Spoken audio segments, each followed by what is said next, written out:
ఈయన పేరు రఘురామయ్య. ఈయనకు తన ఊరన్నా తన పొలం అన్నా ఎనలేని ప్రేమ. ఎన్ని కష్టాలు వచ్చినా తన ఊరు విడిచి ఉండలేడు. తన పొలాన్ని ఎవరికి కౌలు కూడా ఇవ్వడు.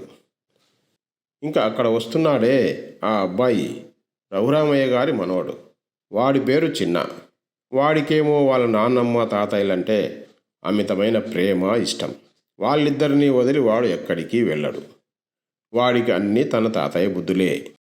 తాతయ్య, నీకోసం అన్నం తెచ్చా, తిందురా తాతయ్య. వస్తున్నానన్నా, అక్కడే గట్టు మీద ఉండు. సరే తాతయ్య.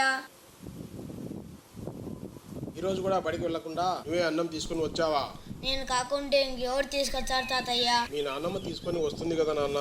నాన్నమ్మకు ఒంట్లో బాగాలేదు కదా తాతయ్య. ఆమె ఇంత దూరం నడుచుకుంటూ ఎలా వస్తుంది? ఏదో విధంగా రావాలి. రోజు నువ్వు బడి పోకుండా ఇలా వస్తే ఎలా? ఏం లేదు తాతయ్య, ఈ 4 రోజులే కదా, తర్వాత నీకు అన్నం తెచ్చే పని లేదు. అప్పుడు రోజు బడికి వెళ్తాలే. ఈ రోజు మీ నాన్నమ్మ ఏం కూర చేసి పంపించింది నాన్న? ఈ రోజు కూరగాయలు అమ్మే వాళ్ళు ఎవరు రాలేదు తాతయ్య. అందుకనే పచ్చడి, పెరుగన్నం పంపించింది. ఏదో ఒకటిలే. పొలంలో పని చేసిన తర్వాత బాగా ఆకలిగా ఉంటుంది. అప్పుడు ఏం తిన్నా అమృతంలాగే ఉంటుంది. ఆ సంచి అక్కడ పెట్టు, తర్వాత తింటాలే. తిను తాతయ్య, ఇప్పటికే చాలా ఆలస్యం అయింది. రాత్రి మీ నాన్న దగ్గర నుండి ఫోన్ వచ్చింది. నిన్ను వెంటనే మీ మామయ్యతో పాటు అమెరికాకు పంపించమని చెప్పాడు. తమ్ముడితో పాటు నిన్ను కూడా అక్కడే చదివిస్తాడట.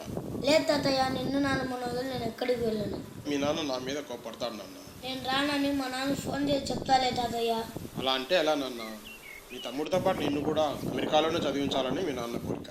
అందరం అమెరికాకు వెళ్తే మిమ్మల్ని ఎవరు చూసుకుంటారు తాతయ్య? మా గురించి ఎందుకు నాన్న? ముందు మీ భవిష్యత్తు గురించి ఆలోచించు. నేను ఎక్కడికి వెళ్ళను తాతయ్య. ఇక్కడే ఉండి నిన్ను నాన్నమ్మని చూసుకుంటూ మన ఊర్లో ఉండే బడికి పోయి చదువుకుంటా తాతయ్య. నేను ఇంటి దగ్గర ఏమైందో నీకు తెలుసుగా.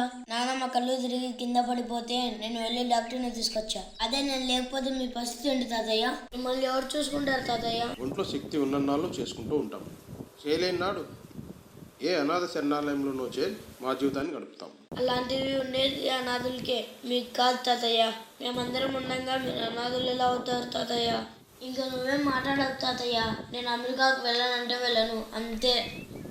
సరే నాన్న, నీకు ఎక్కడ ఉండాలనిపిస్తే అక్కడ ఉండు. ఇక నుంచి నీకు అడ్డు చెప్పను. అమ్మయ్య, మా మంచి తాతయ్య.